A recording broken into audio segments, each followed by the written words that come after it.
memang diperlukan banyak faktor Hmm. sampai kapan transisi energi ini dapat dijalankan.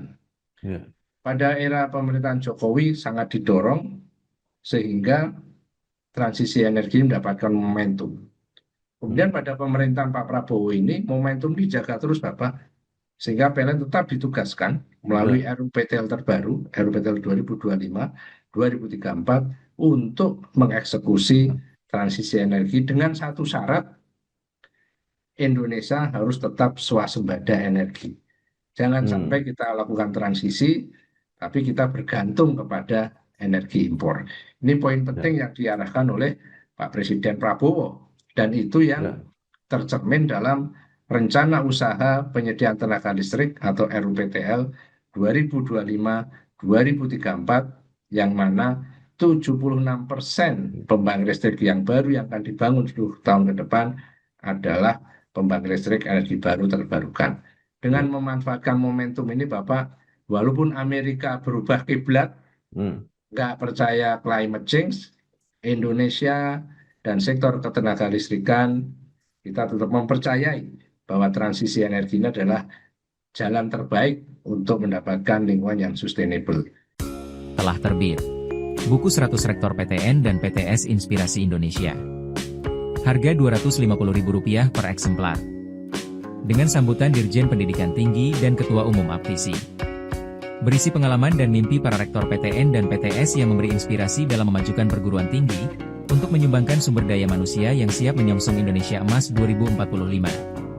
Untuk informasi dan pemesanan, dapat menghubungi nomor yang ada pada video.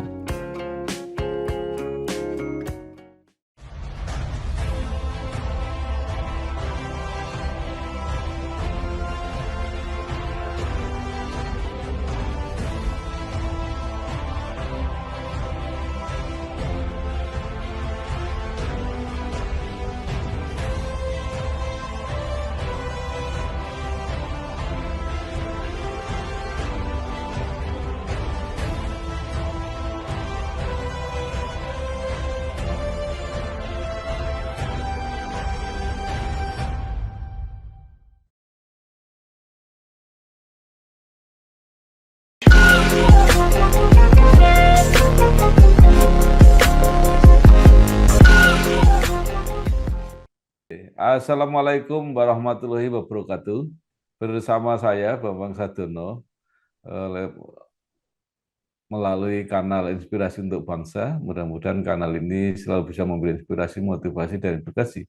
Kami sedang mempersiapkan beberapa video wawancara Baik, untuk Bapak. mempersiapkan buku 100 alumni ITB Kebanggaan Alma Mater. Sebenarnya ini adalah buku kedua, karena buku pertama sudah pernah kita terbitkan. Hmm. Nah, tahun 2026 ini eh, dengan suasana yang baru dan makin banyak alumni ITB yang di dalam posisi yang strategis kelihatannya.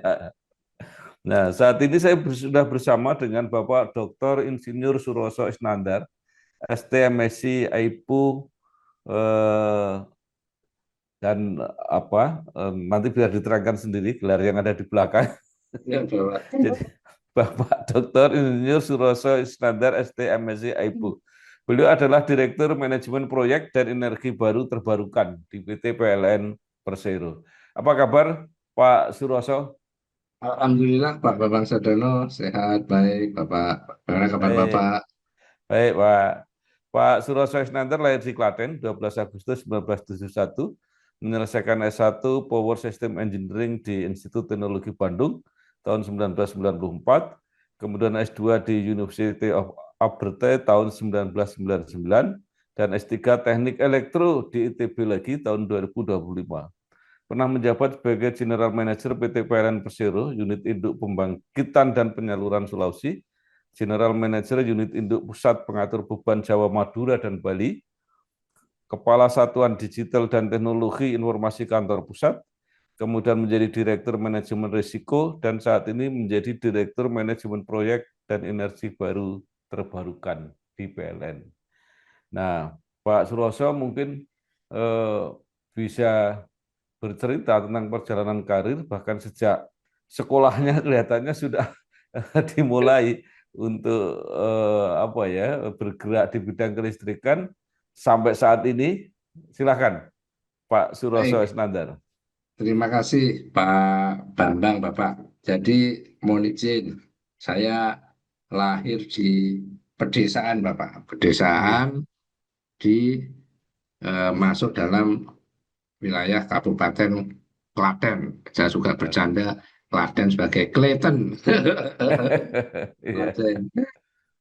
Yang yang saya ingat dari masa kecil saya adalah tidak ada listrik, Bapak. Oh, Desa saya itu sangat terpencil.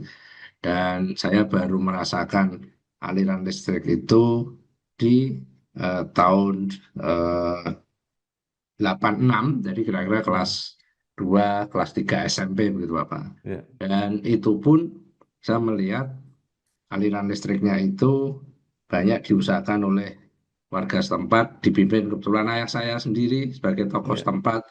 Saya ingat sekali kita gotong royong membeli tiang listrik gitu ya. Hmm. Karena ada jaringan listrik lewat desa, tapi kalau listriknya tidak diturunkan, nah, sehingga kita inisiatif listrik, kemudian kawat sendiri, dan itu sangat membekas di ingatan saya, Bapak, Ya, bahwa ya.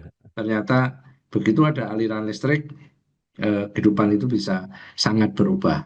Sehingga Ya. dari itu saya eh, sudah menjadi cita-cita saya, nanti saya mau jadi tukang listrik, jadi belajar tentang aliran listrik. Akhirnya setelah di SMA Negeri 1 Klaten pada tahun 1989 mengikuti seleksi penerimaan mahasiswa baru ITB, alhamdulillah lolos waktu itu dan Ya. bisa masuk di eh, teknik elektro di ITB tahun 1989 sampai 1994. Dan teknik elektro pada waktu itu Bapak eh, Ya. dibagi dalam 5 subjurusan. Ya. Sebutnya jurusan itu adalah teknik tenaga listrik atau orang bilangnya arus kuat. Dan jurusan B itu subjurusannya adalah telekomunikasi. Kemudian C adalah sistem kendali dan kontrol. Kemudian D mikroelektronika dan E adalah komputer. Nah, waktu penjurusan setelah selesai TPB jadi semester 4 tanpa mikir dua kali saya masuk teknik tenaga listrik, Pak. Walaupun pada saat Ya. itu sedang booming eh, orang berbondong-bondong belajar tentang telekomunikasi karena waktu itu Ya. awal-awalnya setelah oil and gas Ya. booming, kemudian dilanjutkan dengan teknologi telekomunikasi yang booming, yang awal-awalnya Hmm. mulai ada rintisan untuk masuk mobile phone. Nah, barangkali Ya. Bapak juga ingat kan, Bapak, zaman kita Ya. dulu hidup itu nggak ada HP gitu ya. Dan bisa Iya. video call, bahkan bisa Zoom Iya. seperti ini kan sesuatu yang hal yang mustahil begitu, tapi ternyata Ya. kejadian juga sehingga waktu itu berbondong-bondong Ya. teman-teman masuk ke Ya. telekomunikasi, tapi ternyata Ya. bisa eh, akhirnya saya memilih teknik tenaga listrik. Ya. Nah, akhirnya dari situ saya Ya. terus berkarya di bidang teknik tenaga listrik. Setelah lulus tahun 94, sempat bekerja di swasta di PT Guna Ya. Elektro selama setahun, menunggu rekrutmen PLN, kemudian masuk ke PLN, dan di PLN sendiri pada tahun 1998 Ya. pada saat terjadi krisis moneter kita, Ya. kerusuhan 98 waktu itu, Ya. saya sudah bekerja di PLN dan ditempatkan di proyek pembangunan PLTU Suralaya yang di Hmm. Merak, unit 567, Ya. yang merupakan Ya. eh, kompleks pembangkit listrik terbesar di Asia Tenggara pada saat itu. Ya. Kondisi yang tidak menentu saat itu membuat saya akhirnya melamar ke berbagai lembaga agensi untuk mendapatkan beasiswa. Salah satunya adalah Ya. British Council di UK, sehingga saya mendapatkan British Chevening Scholarship pada Hmm. tahun 1998 sampai dengan Ya. 1999, sehingga saya akhirnya melanjutkan dengan biaya beasiswa dari British Council tersebut atau disebut Ya. dengan eh, British Chevening Award tahun 98-99 untuk mendapatkan eh, master. Nah, Ya. kemudian di sana saya bisa menghasilkan master with distinction dengan kurang lebih kalau penyetaraan di Amerika adalah summa cum laude, sehingga waktu Ya. lulus mendapatkan apa itu kesempatan untuk melanjutkan ke dalam research untuk mengambil Hmm. PhD-nya. Jadi waktu Hmm. 98 saya sempat mengambil PhD juga di Skotlandia di United Kingdom. Ya. Universitasnya adalah University of Aberdeen. Nah, Hmm. di pada saat mengambil PhD tersebut, saya tidak beruntung tidak bisa menyelesaikan karena Ya. banyak hal. Salah satunya adalah research grant yang waktu itu dihentikan, dan pada saat itu riset yang saya ambil adalah tentang smart grid dan artificial intelligence pada saat Hmm. pada saat AI belum se-booming sekarang.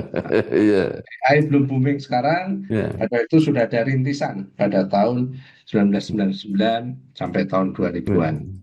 Karena research grant habis dan belum selesai, sehingga dari situ saya banting setir dan alhamdulillah mendapatkan pekerjaan di perusahaan kelistrikan di Skotlandia, di Scottish Power Generation pada tahun 2002 sampai dengan kira-kira 2007. Ya. Sehingga cukup lama saya di sana, tahun 98 sampai dengan 2007. Akhirnya 2007 saya kembali ke PLN setelah dijemput oleh Direktur PLN pada saat itu, namanya Pak Herman Darnel Ibrahim, Direktur Wah. Transmisi dan Distribusi, yang Iya, kebetulan teman saya ada. merekomendasikan saya, merekomendasikan Pak Bambang Sadono, Iya. merekomendasikan buku 100 alumni Iya. ITB ini. Nah, Itu jadi, teman saya di DPD RI, Pak. oh, waduh, Iya, teman Bapak ternyata. beliau di DPD ya, sama-sama Ya, saya tuh. baik, makanya beliau yang kontak saya, beliau Ya. cukup fenomenal dalam Ya. bentuk jalur karir saya, Pak Bambang. Ya. Sehingga saya ingat sekali beliau datang ke Skotlandia, selain mengunjungi beberapa karyawan PLN yang juga sedang kuliah di sana, secara spesifik adalah meminta saya pulang kembali Hmm. ke PLN pada tahun 2007. Sehingga setelah kira-kira 4 tahun bekerja di Scottish Power Generation, kemudian saya kembali ke PLN, dan assignment saya pertama adalah sebagai staf Hmm. yang membantu langsung Bapak Herman Daniel Ibrahim selaku Direktur Transmisi dan Distribusi pada saat itu, sebagai staf ahli di bawah beliau, Bapak. Dari Ya. situ saya kembali eh, fokus di pekerjaan di PLN, dan saya banyak mengamati pada saat itu para direksi PLN. Ada Pak eh, Herman Daniel Ibrahim, ada Ali Herman Ibrahim, ada Bapak apa itu beberapa direksi yang lain yang waktu itu dipimpin oleh Pak Edi Widiono yang Ah, merupakan alumni Teknik Elektro ITB juga. iya. Saya Ya, kenal itu Pak Edi, Pak. nah, teman Bapak juga, Bapak ya. Waktu itu saya jadi pemimpin redaksi Suara Karya. Iya, baik. Jadi wawancara dengan Pak Edi waktu Madura putus itu listriknya itu. Oh, betul Bapak. Ya, memang sempat mengalami gangguan untuk Madura itu Pak Babang. Betul. Madura, ya, Dan itu ya, merupakan sistem yang kritis. Nah, walaupun saat ini, waduh, yang masih ini adalah urusan Aceh dan Sumatera Utara dan Padang nih Bapak. ya. Nah, kemudian dengan menjadi staf ahli di direktorat pada saat itu, kami mempelajari banyak hal tentang sektor ketenaga listrikan dan juga bagaimana bernavigasi di sektor ketenaga listrikan yang sangat unik ini. Kita menyadari bahwa sektor ketenaga listrikan itu unik karena satu hal, listrik itu tidak bisa disimpan dalam jumlah besar. Jadi listrik itu komoditi atau layanan. Ya, Ada yang menyampaikan listrik itu komoditi, tapi komoditas yang tidak bisa disimpan dalam jumlah besar. ya, Kalau power bank kan hanya kecil saja, Bapak. ya, Dan juga kalau itu layanan, tapi ternyata juga bersifat komoditi yang ditradingkan. Nah, Sehingga berbeda dengan komoditas lain, beras, kopi, bensin, BBM gitu, kita tidak bisa stop, Pak. Hmm. Produksi pada saat ini harus exactly matching dengan Hmm. konsumsi pada saat ini. Ya. Kita kan tidak bisa mengatur orang kapan menyalakan lampu, Ya. kapan setrika, kapan mandi, dan seterusnya, Bapak. Ya. Sehingga komoditi yang sangat khas ini, listrik tidak bisa disimpan dan juga harus diproduksi instantaneously bersamaan dengan konsumsinya, membuat sektor ketenaga listrikan ini menjadi sektor yang sangat unik, Hmm. yaitu diperlukannya koordinasi terpusat antara produksi dan juga dengan konsumen. Ya. Artinya, dibandingkan dengan sektor-sektor lain yang sudah bisa dibuka sebagai pasar bebas, di mana Ya. hukum ekonomi sepenuhnya berlaku, hukum penawaran dan permintaan, maka listrik ini masih khusus. Ya. Secara natural ada monopoli, terutama di sektor transmisi tegangan tinggi atau dalam sektor penyaluran tegangan tinggi. Eh, Kompetisi terbatas bisa dilaksanakan di sisi hulu pembangkitan maupun di sisi akhir, itu pun juga harus dikoordinasikan oleh satu pusat pengatur beban atau control center. Terbukti sekarang Bapak, pada saat ada bencana Aceh ini, begitu seluruh rantai pasok dari pembangkitan tenaga listrik, penyaluran tenaga listrik, sampai dengan distribusi atau penggunaan tenaga Ya. listrik terganggu, maka seluruhnya hilang. Hmm. Sehingga menjadi satu sektor yang sangat unik. Nah, kembali ke tadi Bapak, setelah saya Ya. kembali mengikuti para direksi dan akhirnya setelah selesai penugasan tersebut, maka berjenjang saya ditugaskan kembali ke perencanaan sistem, yaitu suatu divisi yang bertugas untuk merencanakan pembangunan pengembangan sistem ketenaga listrikan Ya. karena sektor yang unik tadi, sehingga seluruh pembangunan ketenaga listrikan itu harus diatur terpusat melalui dokumen yang bernama Rencana Usaha Penyediaan Tenaga Ya. Listrik atau RUPTL yang ditetapkan oleh pemerintah. Nah, kemudian dari situ saya berlanjut sebagai General Manager untuk unit pembangkitan dan Ya. penyaluran di Sulawesi, dilanjutkan Ya. dengan General Manager untuk pusat pengatur beban di Jawa, Madura, Bali, Ya. kemudian lanjut lagi sebagai Kepala Satuan Digital dan Teknologi Ya. Informasi di PLN dengan karya adalah aplikasi PLN Mobile. Jadi Bapak Hmm. sekarang kalau komplain ke PLN cukup lewat apps PLN Mobile, Ya. akan langsung ditindaklanjuti. Kemudian dari Kepala Satuan Digital dan IT, kemudian masuk sebagai Direktur Manajemen Risiko. Hmm. Direktur Manajemen Risiko, 2 tahun saya men-set up manajemen risiko di PLN, di mana sektor real seperti PLN mempunyai karakteristik risiko yang sangat berbeda dengan misalnya industri perbankan. Manajemen Ya. risiko kan biasanya sudah sangat mapan di industri perbankan, di asuransi, di finance, Bapak. Ya. Tapi kalau di sektor real seperti PLN itu masih dalam rintisan, sehingga setelah berhasil men-set up manajemen risiko untuk sektor real seperti di PLN, akhirnya saya sekarang bertugas sebagai Direktur Manajemen Proyek dan Energi Baru Terbarukan yang Ya.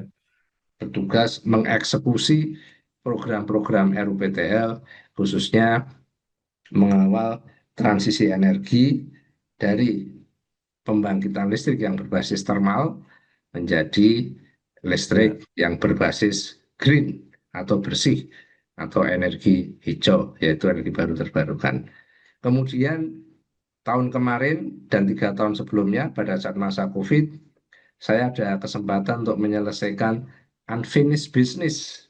Ya. Sewaktu di Scotland tidak selesai PhD-nya karena Ya. satu lain hal, pada saat masa COVID, saya ada kesempatan untuk melanjutkan S3 di ITB Ya. Bandung Ya. pada tahun 2021. sampai dengan 2024 kemarin. Sehingga akhirnya alhamdulillah unfinished business 20 tahun yang lalu bisa saya selesaikan Ya. kembali, sehingga akhirnya S3 pun juga berhasil diperoleh dengan topik research adalah bagaimana mendorong penerapan energi baru terbarukan di Indonesia sehingga Ya. sampai dengan saat ini. Nah, inilah Bapak Oke. kurang lebih secara Baik. sepintas Baik. perjalanan dari Baik. anak desa Ya. yang tidak punya listrik, Bapak, sampai Ya. alhamdulillah di penghujung masa karir ini diberikan Ya. kesempatan untuk dapat berkontribusi membangun di sektor tenaga listrikan, dan Ya. semangat itu yang selalu saya bawa, Bapak, karena Ya. saat ini masih ada 10.000 titik di Ya. Indonesia yang belum ada listrik. Oh. Masih ada 10.000 dusun desa Ya. yang belum mempunyai listrik. Ya. Dan Baik. itu yang diperintahkan oleh Pak Presiden untuk diselesaikan dalam Ya. waktu 5 tahun mendatang. Demikian Pak Baik. Bambang, Pak Bambang, secara Baik. sepintas. Ya, luar biasa, menarik sekali. Jadi yang pertama menarik karena Bapak memanfaatkan waktu-waktu yang mungkin tidak produktif untuk sekolah. Jadi pada Itu waktu Bapak, krisis, terima kasih. kemudian pada waktu pandemi COVID. Tapi yang menarik mungkin bisa diceritakan sedikit adalah pengalaman Bapak bekerja di apa ya, mungkin perusahaan listrik di Scotland itu ya, di Scottish itu ya. Itu apa Pak yang membedakan apa atau apa yang sama antara perusahaan listrik di Indonesia dengan di luar negeri khususnya yang Bapak pernah bekerja?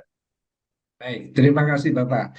Jadi pada waktu itu di tahun-tahun 2002 di awal itu energi baru terbarukan belum banyak Bapak.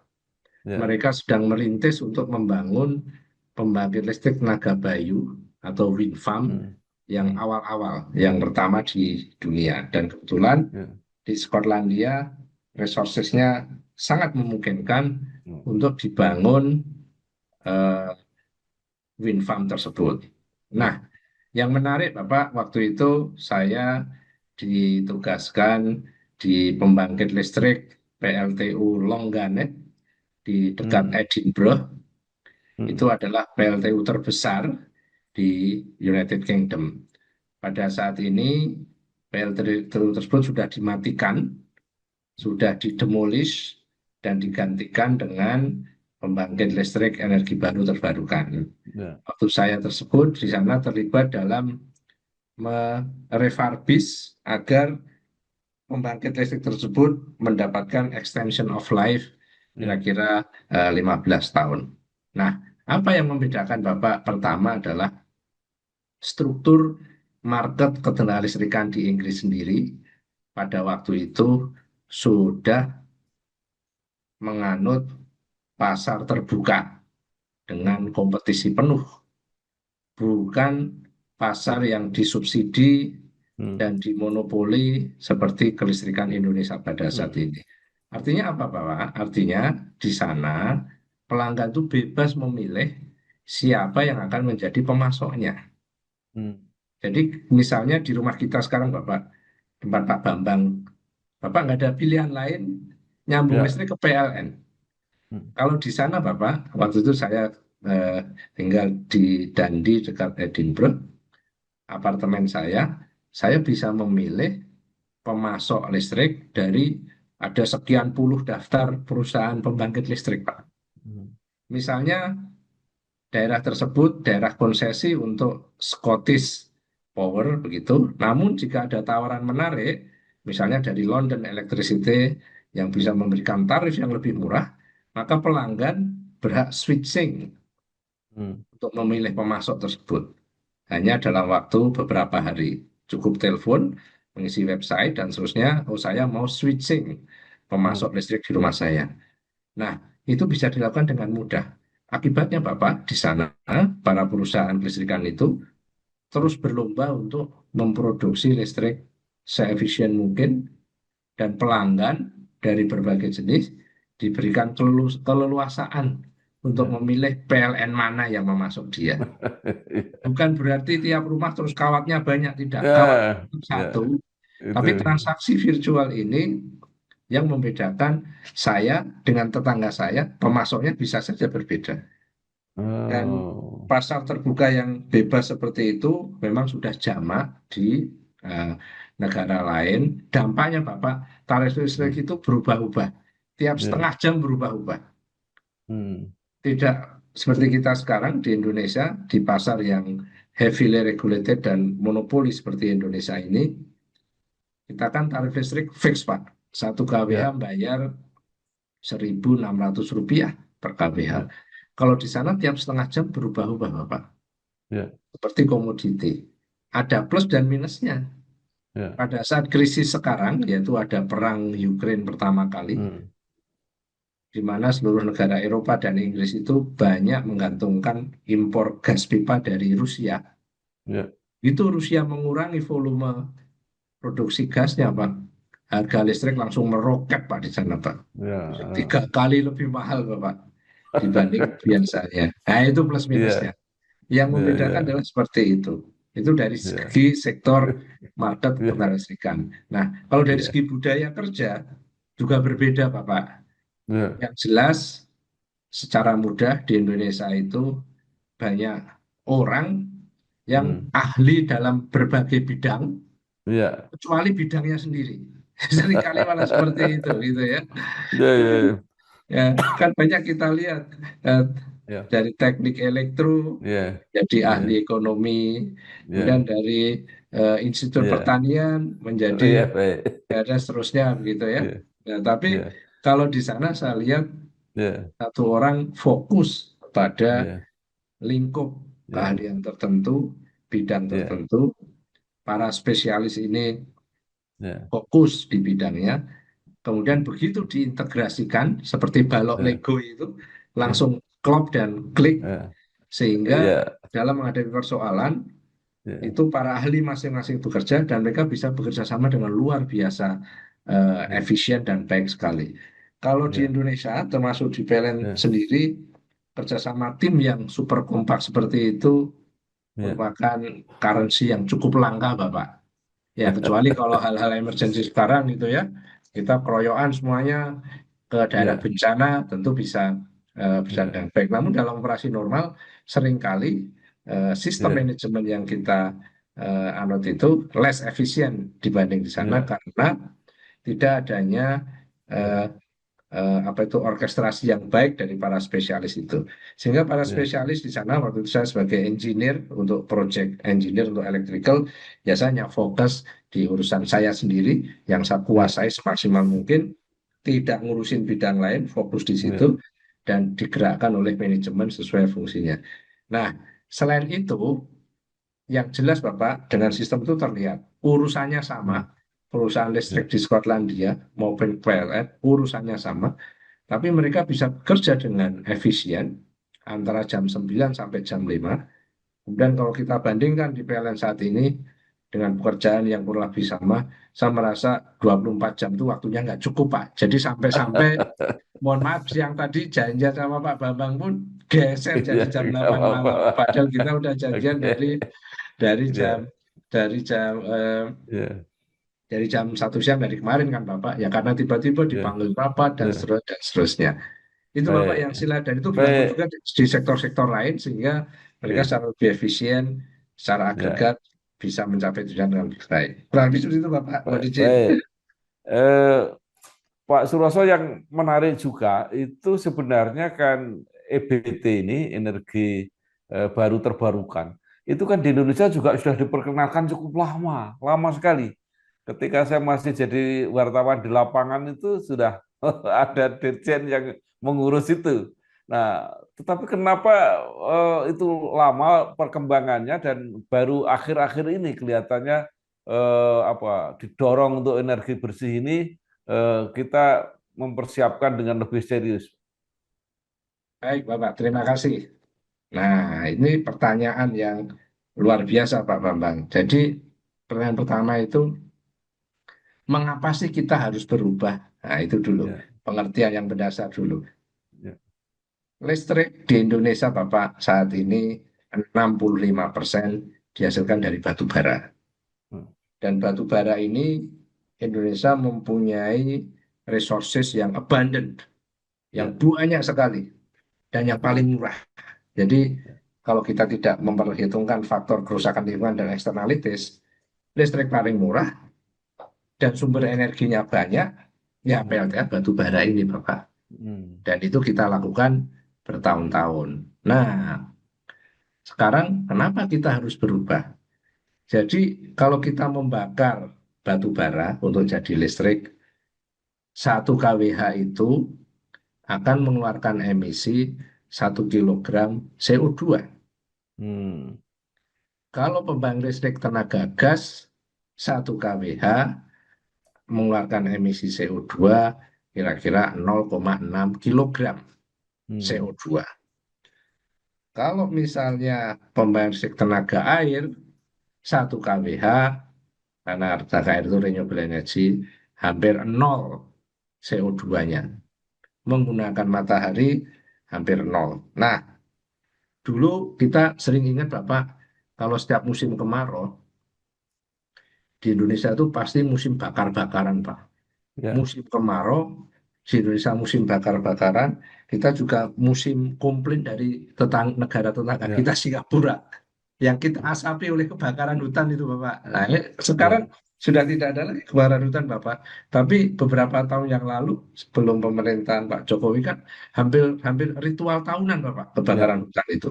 Nah, pada saat kebakaran hutan itu, emiten CO2 terbesar di Indonesia itu ya sektor kebakaran hutan. Ya. Nah, sekarang nggak ada kebakaran hutan lagi, Pak. Ya. Ternyata sekarang sektor yang menyumbang emisi CO2 tertinggi adalah sektor ketenaga listrikan. Bukan sektor transportasi, bukan sektor manufaktur, tapi Ya. kita adalah sektor ketenaga listrikan ini polutan terbesar kedua setelah kebakaran hutan.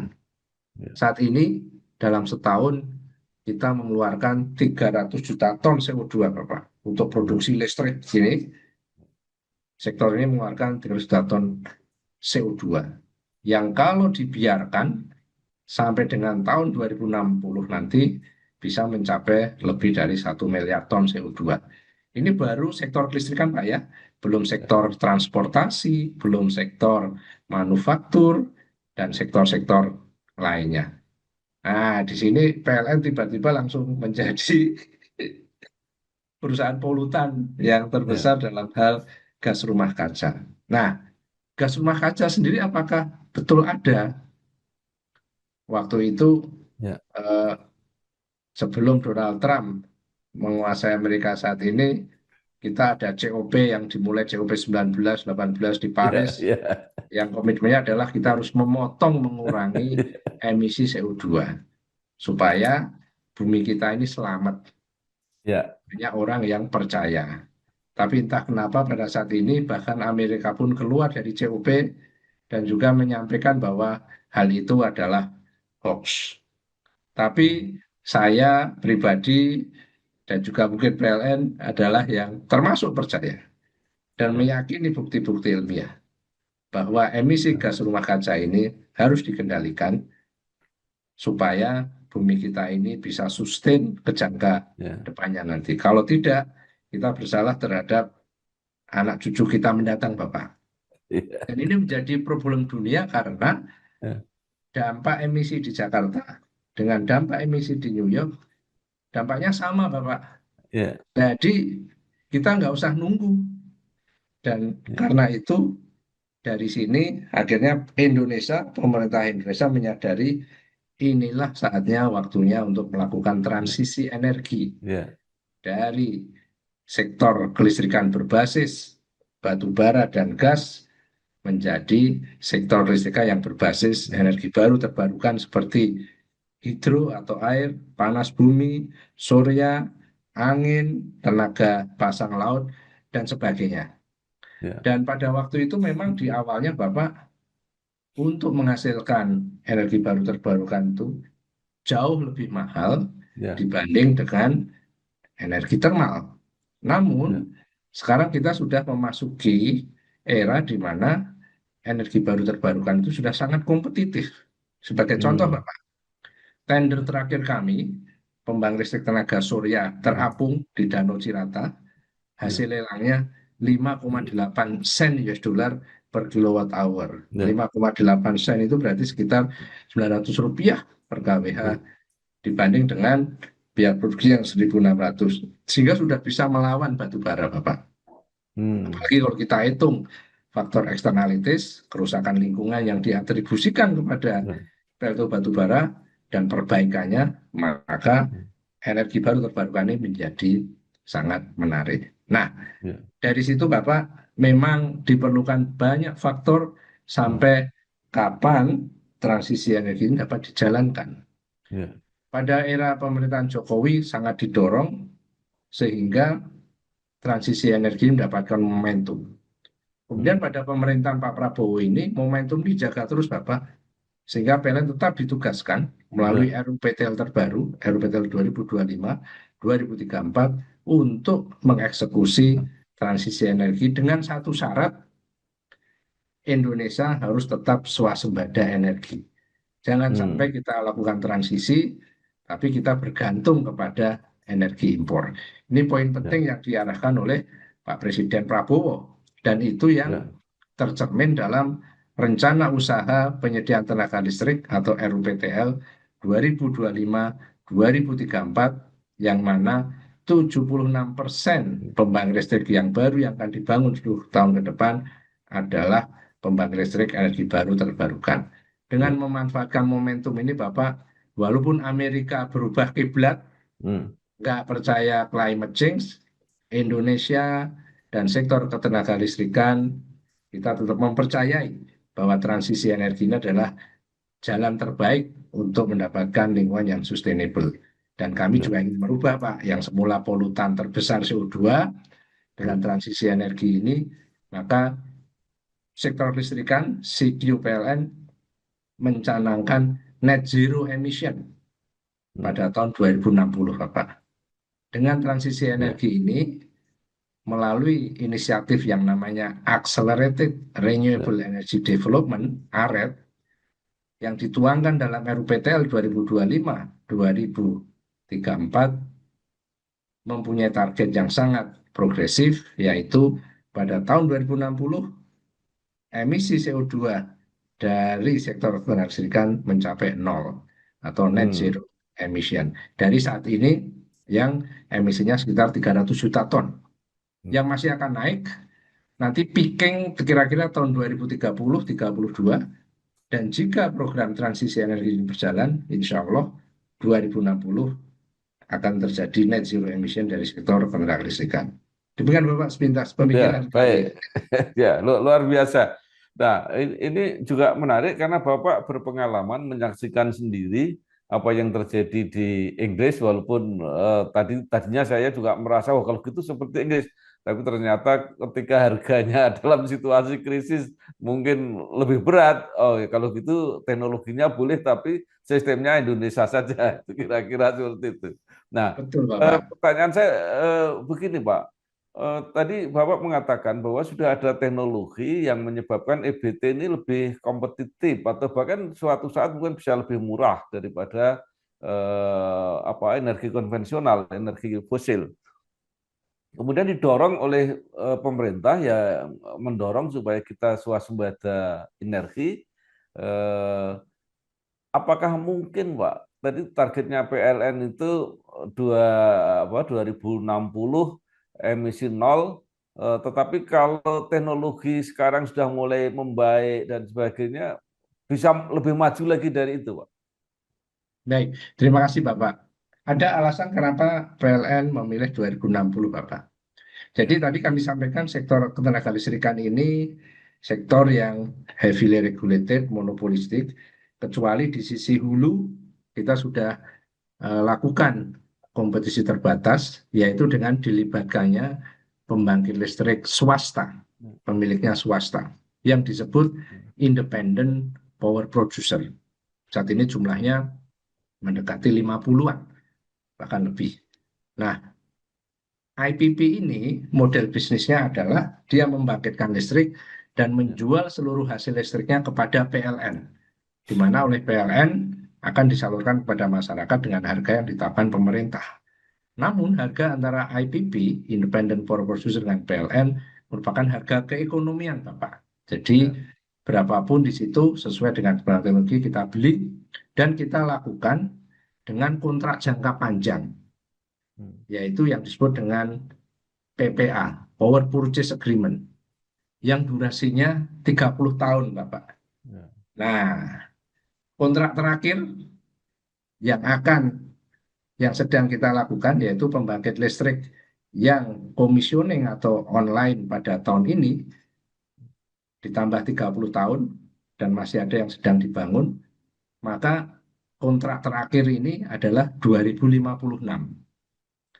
Sehingga dari situ kita tambahkan 4 tahun menjadi 2060. Karena apa, Bapak? Karena dalam mematikan pembangkit termal ini, Indonesia tidak menggunakan pendekatan coal phase out.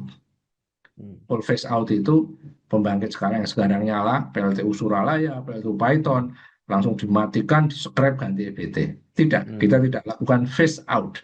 Tapi kita lakukan coal phase down, yaitu biarkanlah pembangkit termal ini pensiun secara normal, secara natural, naturally retired, bukan accelerated. Nah, dengan demikian pada saat ini di RPTL yang baru tahun 2025 ini, kalau kita lihat tidak ada lagi pembangunan PLTU yang baru, Bapak. Cukup yang sudah ada, tetap biarkan beroperasi, tapi begitu dia sudah mencapai end of life atau sudah mencapai akhir periode PPA-nya, tidak kita hidupkan, tidak kita lanjutkan, tapi diganti dengan energi baru terbarukan. Dan kontrak terakhir kita nanti akan berakhir pada tahun 2056 nanti, Bapak. Nah, karena itu kita canangkan di 2060 kita bisa mencapai net zero emission karena ada kewajiban komersial dan legal ini, Bapak. Kita tidak, kecuali nanti kalau memang mematikan PLTU thermal sudah ekonomis. Karena sekarang belum ekonomis, Pak. Sebagai contoh, kita sedang menghitung dan akhirnya mengambil keputusan tidak dilanjutkan IPP PLTU Cirebon 600 MW punya swasta PT Indika Energi kalau nggak salah. Kalau 600 MW ini kita matikan, Bapak, sekarang gitu ya, padahal dia kontraknya sampai tahun 2042.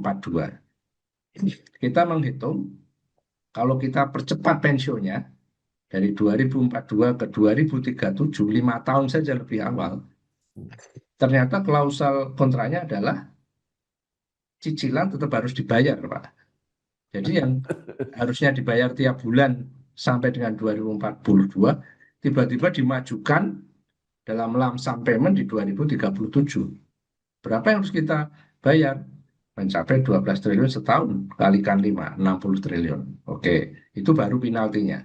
Yang berikutnya, 600 MW PLTU ini tidak bisa diganti face a face 600 MW pembangkit tenaga terbarukan, Bapak. Karena apa? Matahari misalnya, surya yang tanpa baterai, itu sehari itu hanya produksi 4 jam, Pak. Rumah Bapak dipasang sel solar atau tidak? Di tempat kami kebetulan kami pasang untuk melihat. Itu produksinya itu hanya 4 jam sehari, Pak. Artinya kalau kita mau mengganti 600 MW, ya 600 MW kalikan 4, Pak.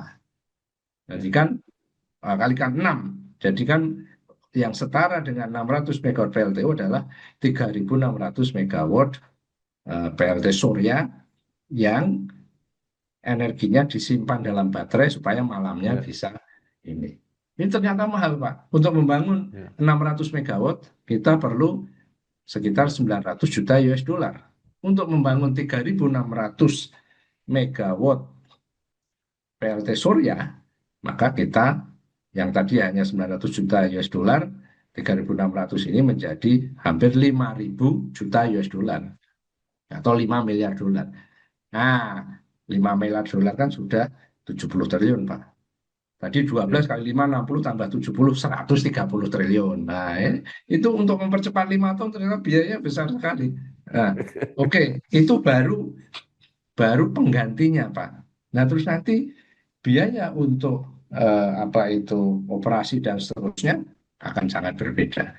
Sehingga kita sekali lagi kami sampaikan menggunakan pendekatan coal phase down, bukan coal phase out. Dan setiap Oke. kali ada pembangkit yang mati, seperti yang dulu kami matikan di Edinburgh itu, tidak dibangun baru, Ya. dimusnahkan, didemolish, diganti dengan Bayu atau Surya. Mungkin demikian Bapak, kurang lebih Ya, baik. apa 2060 ya. Yang menarik tadi bahwa energi listrik tidak bisa disimpan. Kemudian untuk EBT ini banyak sekali potensi, banyak pilihan. Nah, tadi sudah digambarkan bagaimana kalau tenaga surya. Nah, kira-kira yang nanti paling potensial di Indonesia itu apa, Pak? Sekarang kan sementara panas bumi. Nah, apakah panas bumi ini juga punya keterbatasan bahwa suatu saat juga nanti akan berkurang atau seperti apa? Ke depan apa? Yang paling murah katanya hidro. Nah, apa tantangannya? Bagaimana kalau dengan nuklir? Nah, monggo Pak, silakan. Terima kasih Bapak. Indonesia ini tanah yang luar biasa Pak. We are blessed by so many potential Pak. Termasuk renewable energy kita, Ya, potensinya luar biasa besar. ya, Turah-turah kalau orang Jawa bilang. ya, ya, Tapi thermalnya pun sebenarnya juga lebih-lebih. ya, Nah, kita berada posisi yang sebetulnya baik. Nah, RUPTL yang mana mengatur seluruh proyek listrikan di Indonesia itu harus masuk dalam RUPTL. Kalau tidak masuk, nggak bisa dibangun. Sampai dengan detik ini, kapasitas kita kan sekitar ya, 80 gigawatt atau 80.000 megawatt. 10 tahun ke depan, mengikuti proyeksi demand yang ada, kita harus membangun 70 gigawatt, ya, 70.000 megawatt, pembangkit listrik baru. Nah, ya. 70 gigawatt ini setelah kita hitung dari potensi dan hal yang bisa diimplementasikan, 76%-nya atau kira-kira 46 gigawatt berasal dari renewable energy. 46 gigawatt ini terdiri dari yang pertama 17 gigawatt surya. Jadi 10 tahun ke depan kita akan membangun 17 gigawatt surya. Kemudian 14 gigawatt hidro atau PLT tenaga air PLTA. Ya. Kemudian 7,5 gigawatt menggunakan angin atau bayu. Kemudian 5,2 gigawatt menggunakan tenaga panas bumi atau geothermal. Bapak menanyakan secara spesifik terkait geothermal. Potensi geothermal kita adalah yang terbesar kedua di dunia, mencapai 25 gigawatt. Tapi yang bisa dipanen secara praktikal adalah 5 gigawatt untuk 10 tahun ke depan. Karena berbagai hal. Ada yang letaknya jauh di dalam hutan lindung, yang orang masuk saja tidak boleh. Ada yang cadangannya harus cadangan yang terbukti, dan sebagainya. Sehingga dalam waktu 10 tahun ke depan, pembangkit listrik tenaga panas bumi ini direncanakan sebesar 5,2 gigawatt. PLTP ini mempunyai risiko di hulu, yaitu risikonya adalah exploration risk. Exploration risk ini adalah suatu risiko pada saat mereka melakukan pengeboran, seringkali mencapai dry hole. Panas bumi berbeda dengan minyak bumi. Minyak bumi 800 meter, 1 kilometer sudah mendapatkan reservoirnya, Bapak. Kalau panas bumi itu bisa mencapai 1,5 sampai dengan 2 kilometer. Dan seringkali sampai di ujung sana tidak ketemu uap. Padahal sekali ngebor biayanya sudah 7 sampai 10 juta US dollar. Nah, risiko ini yang pada saat ini masih diabsorb oleh pengembang. Sehingga tidak banyak pengembang yang masuk ke dalam sektor ini. Kalau misalnya risiko eksplorasi ini digaransi oleh pemerintah misalnya, barangkali berbeda cerita Bapak. Jadi pada saat ini kondisinya seperti itu. Nah, setelah 46 gigawatt dari renewable energy terbangun, apakah sudah cukup? Belum Bapak. Kita masih harus membangun 10 gigawatt lagi yang berupa gas. Gas memang masih mengeluarkan emisi CO2, tapi kita perlukan untuk mengcounter dari variability atau intermittency, karena tadi surya dan angin itu tidak bisa dijaga nih 100% tergantung Ya. kemurahan alam, sehingga harus dicounter dengan teknologi baterai, penyimpanan, dan PLTGU. Nah, PLTGU ini pun juga 10 gigawatt atau 10 tahun ke depan masih perlu ditambahkan lagi sedikit PLTU batubara yang sifatnya mulut tambang sebesar 6,2 gigawatt. Jadi ada tetap batubara kita pakai, Ya. tapi yang betul-betul yang berada di mulut tambang. Bedanya apa dengan batubara yang lain? Kalau mulut tambang itu kalau rendah nggak bisa diapa-apain, kalau ditambang pun rugi Bapak. Sehingga mau nggak mau dibakar di tempat. Apakah ini sudah cukup? Masih belum cukup Bapak pertumbuhan demand kita.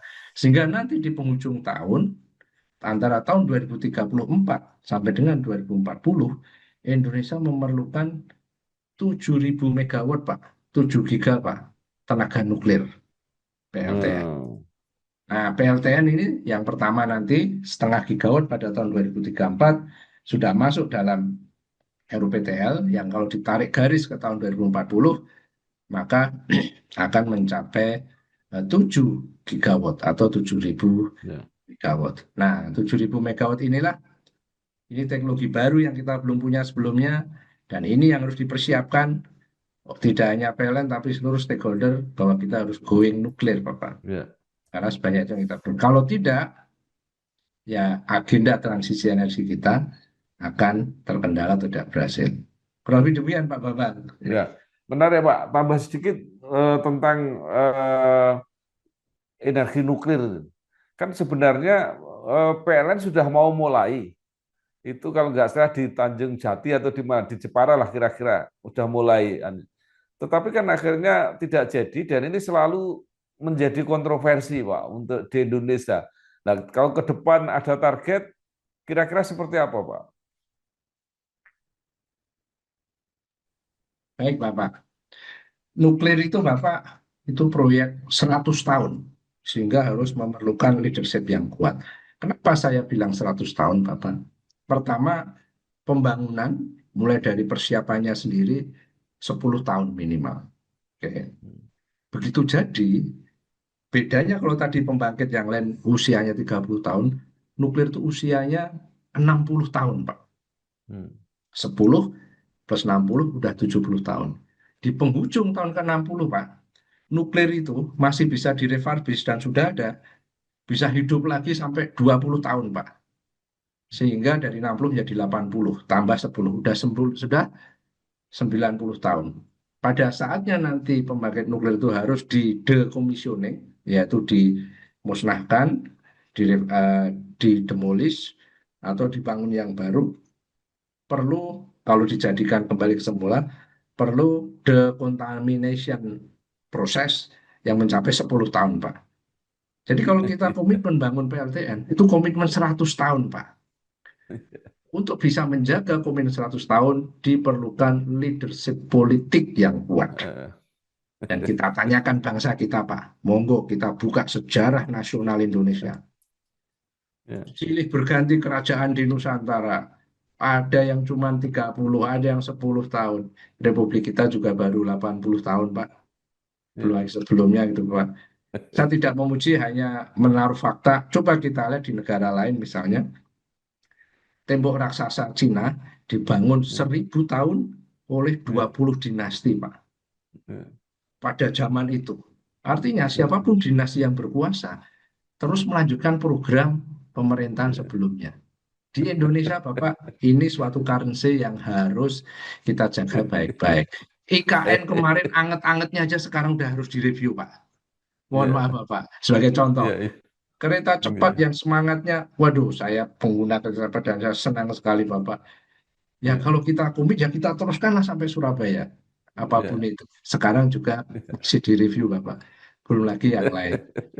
Kita khawatir PLTN bisa begitu enggak. Nah, pada zaman Pak Soeharto, ada site namanya Gunung Muria di Jawa Tengah yang sudah diteliti, yang sangat siap untuk menjadi PLTN pertama di Asia Tenggara. Waktu itu balapan sama Ferdinand Marcos. yang Ya, sama-sama leadership kuat. ya. Di Filipina lebih parah, Pak. Di sana ada site namanya Bataan. PLTN-nya sudah jadi, Pak. Tinggal Hmm. dimasukkan bahan bakar dan nyala. Karena Ferdinand Marcos turun oleh Benigno Aquino, program itu dibatalkan, Pak. Hmm. Sehingga kalau Bapak ke Filipina, ke Bataan ada museum nuklir. Museum nuklir, penggunaan tenaga nuklir yang dibangun yang tidak pernah beroperasi, Pak. Nah, kembali ke Ya. Indonesia. Pada zaman Orde Baru, Soeharto, leadership yang kuat, hampir menghasilkan PLTN, tapi tidak jadi kenyataan. Kemudian saya tersebut kami pakai, Pak, untuk bangun PLTU Hmm. Tanjung Jati B itu. Iya itu. Nah, apakah cita-cita itu berhenti? Tidak, Pak. PLN Hmm. bahkan sudah merekrut waktu itu lebih dari 35 sarjana nuklir, baik dari Hmm. dalam dan luar negeri. Sampai sekarang mereka sudah pensiun dan mereka berubah profesi. Ada senior Ya. saya, teknik nuklir UGM, dipersiapkan untuk membangun nuklir.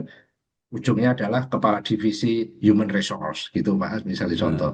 Nah. Nah, akhirnya PLN sendiri tetap disiapkan untuk selalu siap.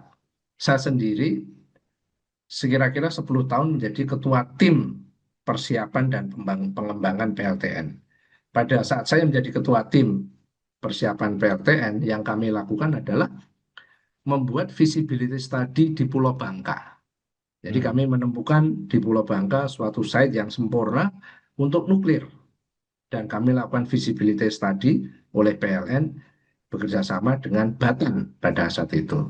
Sehingga aktivitas persiapan ini kami lakukan terus, Pak. Sehingga seluruh Indonesia ini site yang prospektif untuk nuklir itu ada, kami sudah kumpulkan katalognya kira-kira 15. Secara Hmm. teknis memenuhi syarat lokasi untuk nuklir ini. Ya. Persoalan lain adalah public acceptance. Di Indonesia pada Ya. saat visibility study tersebut, kami juga melakukan jajak pendapat. Indonesia kalau ditanya setuju pakai nuklir atau tidak, 70% lebih setuju, Pak, termasuk parlemen. Tapi dengan catatan, not Jangan tempat in saya. my backyard. Jangan di halaman belakang saya. Jadi NIMBY, not in my backyard ini juga terjadi di Indonesia. Nah, namun ini sebenarnya suatu hal yang sangat baik. Karena untuk melawan NIMBY, not in my backyard itu banyak sekali yang bisa kita lakukan, Pak. Sebagai contoh kita belajar dari Korea Selatan, Pak. Komplek nuklir di Korea Selatan itu namanya Shinkory, dekat Busan. Di situ banyak sekali PLTN. Apa yang dilakukan di sana, Pak? Secara keuangan, bisnis PLTN itu bisnis yang super menguntungkan, Pak. Kita punya mesin yang 80 tahun berproduksi terus, Pak. Dan di Shinkori itu 3-5% revenue, Pak, dikembalikan kepada masyarakat sekitar. Sehingga masyarakat sekitar satu kabupaten di mana Shinkori itu berada, kesehatan gratis, pendidikan sampai S3 gratis, asal KTP di situ. Belum lagi fasilitas umum, belum lagi ini, Pak. Dan itu berhasil, Pak. Nah, Hmm. saya kira kalau pendekatan itu dilakukan di Indonesia, saya yakin akan berhasil juga. Artinya begini, Pak, 7.000 megawatt, kalau ada leadership yang kuat, kami yakin bisa dibangun. Jadi untuk mengawasi nuklir ini kan ada namanya Badan Internasional, IAEA, International Atomic Energy Agency, yang berkantor di Wina. Dalam menilai suatu bangsa siap atau tidak, dia ada asesmen namanya INIR, Internasional INIR. Intinya adalah national readiness untuk masuk kepada eh, apa itu PLTN. Di situ ada 20 aspek. Indonesia hanya tinggal 3 aspek yang kurang, Pak. Yang Ya. satu, national leadership yang kuat. Yang kedua adalah dukungan industri. Dan yang ketiga adalah manajemen. Dan yang lainnya kita sudah memenuhi. Artinya apa? Dengan leadership yang kuat, kita akan mampu membangun PLTN. Karena itu Bapak melihat Ya. pemerintahan kita sekarang yang menurut saya juga sangat relatif baik dan kuat dibanding sebelumnya. sekarang ada saat yang tepat untuk memulai pembangunan PLTN. Untuk mencapai 2034, kita harus mulai dari sekarang, Pak. Nah, itu, Bapak. Jadi, mohon izin menjawab pertanyaan Baik. Bapak, bisa atau tidak, saya yakin bisa, Ya, namun diperlukan banyak hal yang harus menjadi komitmen bersama. Demikian, ya. Bapak. Iya, Pak Suroso menarik sekali diskusinya. Sayang waktunya terbatas. Saya akan langsung saja menanyakan kesan, kenangan, catatan Bapak tentang ITB. Karena Bapak kan 2 kali sekolah di S1 dan S3. Monggo silakan, Pak. Terima kasih, Bapak. ITB merupakan alma mater luar biasa yang membentuk karakter, yang membentuk visi, yang membentuk pemikiran, sehingga menjadi suatu tidak hanya berupa universitas yang mencetak tenaga-tenaga yang unggul, tapi menjadi suatu institusi yang mempunyai visi dan cita-cita yang baik untuk kemajuan bangsa. Satu hal yang sangat menarik di ITB menurut saya adalah culture dan penghargaan atas independensi dari para stakeholder di ITB yang menurut kami ini adalah merupakan value yang sangat baik, yang tidak lekang oleh zaman, yaitu bisa selalu berkata yang benar adalah benar, yang salah adalah salah, regardless dari situasi dan pada saat itu. Dan saya melihat karakter itu masih melekat kepada sivitas akademiknya ITB dan juga alumninya. Di satu sisi, lulusan ITB kebanyakan memang saya melihat confident, seringkali over confidence, tapi mereka bisa deliver, Bapak. Itu yang menjadi kebanggaan kami. Jadi saya kira masa belajar di ITB adalah masa yang luar biasa. Saya sangat bersyukur mendapatkan kesempatan yang extraordinary untuk dapat belajar di ITB 2 kali, baik S1 maupun S3-nya, Bapak. Demikian menurut saya. Baik, terakhir Pak. Eh, banyak sekali sekarang terutama periode ya terakhir-terakhir ini alumni ITB yang apa ya sangat berpengaruh berada di posisi-posisi strategis di banyak bidang. Ya, jadi tidak hanya di bidang keteknikan tetapi di mana-mana banyak sekali. Apa komentar Bapak? Itu menunjukkan bagaimana pendidikan di ITB itu mampu mencetak manusia-manusia yang sangat adaptif, Ya, yang sangat analitik dan agile, serta mampu menyesuaikan dengan tuntutan lingkungan. Mungkin yang terbaru adalah betapa bangganya kita lulusan teknik elektro menjadi Menteri Keuangan Republik Indonesia. Sebagai Ya. contoh, Bapak. Ya. Luar Itu sebagai biasa. contoh, Bapak. Teknik elektro Ya. dan keuangan, Bapak. Ya. Ya. Saya ketika diberitahu Pak Purbaya itu lulusan ITB, itu sampai saya cek apa benar ini lulusan. Betul Pak, kemudian dikasih biodatanya luar biasa. Betul, Bapak. Beliau juga sampai sekarang adalah seorang engineer karena memang Ya. dia adalah engineer, namun karena dia belajar di Ya. bidang makroekonomi dan keuangan sehingga menjadi Menteri Keuangan. Ya. Di segala bidang kami sangat senang sekali. Hanya kami Ya. sebetulnya melihat hal yang perlu ditingkatkan adalah Ya. kolaborasi dan Ya. kerjasama dan sinergi yang baik antar tokoh-tokoh ITB yang sekarang berperan. Ini yang Ya. menurut kami ruang for improvement yang harus bisa ditingkatkan. Kita harus Ya. sinergi. Ya. Sekarang misalnya hampir di semua BUMN pimpinannya adalah lulusan ITB, dan ini harus kita manfaatkan untuk sinergi yang positif. Jangan Ya. saling berantem, jangan saling bersaing perlu, tapi juga Ya. bersaing yang bersahabat untuk Ya. kemajuan sesuai dengan moto In Harmonia Progressio. Wah, ini kan moto Ya. ITB kan In Harmonia Progressio. In Harmonia Progressio itu menyiratkan bahwa kemajuan itu dicapai Ya. dengan kolaborasi yang baik secara harmonis dari semua bidang. Nah, ini yang masih harus Ya. ditingkatkan. Sebagai contoh, Bapak, Ya. saya sekarang di PLN tentu ada korelasinya yang kuat dengan industri-industri di energi baru terbarukan. Ya. Dan saya lihat di sana banyak sekali pimpinan yang dari lulusan ITB dari berbagai jurusan, dan Ya. kami sinergi dengan baik. Masih banyak yang harus ditingkatkan. Ada yang bergerak di bidang panas bumi, ada yang bergerak di Ya. bidang wind farm, ada yang bergerak di bidang PLTU. Nah, ini kalau sinergi ini dijalankan dengan baik, tentu akan Ya. menjadi lebih baik. Ya. Kerjasama yang Baik. baik, yang merupakan currency yang langka di Indonesia dan di PLN, ini yang perlu ditingkatkan dari ITB. Demikian, Pak Bambang. Ya. Baik, terima kasih sekali Bapak Dr. Insinyur Suroso Isnandar ST MSI AIPU, Direktur Manajemen Proyek dan Energi Baru Terbarukan PT PLN Persero. Saya kira luar biasa, sangat inspiratif, sangat edukatif untuk kita semua mengenai masa depan energi listrik yang sudah dipersiapkan dengan matang dan sebaik-baiknya. Sekali lagi terima kasih Pak, selamat bekerja, selamat berjuang, sukses. Wassalamualaikum warahmatullahi wabarakatuh. Waalaikumsalam. Terima kasih Pak Bambang Sadono atas kesempatannya. Semoga Bapak selalu sehat dan kita mencapai yang kita inginkan. Amin. Amin, amin ya Rabbal Amin alamin. Pak, Terima amin. kasih. Terima Mohon kasih. izin Bapak, saya pamit terlebih Oke dahulu Pak, Bapak. matur Terima nuwun kasih. Pak. Nggih. Baik, baik Bapak. Nggih.